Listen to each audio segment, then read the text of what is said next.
সত্য দেখায় নেকের পথ, নেক দেখায় জান্নাতের পথ, মিথ্যা দেখায় পাপের পথ, আর পাপ মানুষকে নিয়ে যায় জাহান্নামে।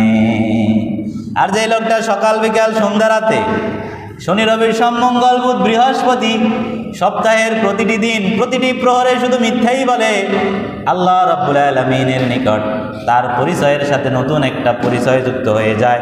রাসূল জানান কাজ্জাবা, সে হয়ে যায় মিথ্যাবাদী, তার পরিচয় হয়ে যায় মিথ্যাবাদী। এখন আপনারা কি চান আল্লাহর কাছে? আপনার পরিচয় সিদ্দিক হোক না কাজ্জাব হোক, কি চান?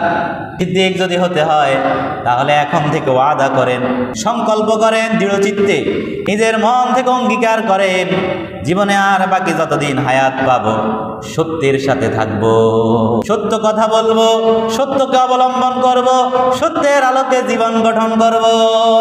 পারবেন তো ইনশাআল্লাহ? মিথ্যা হলো সকল পাপের মূল।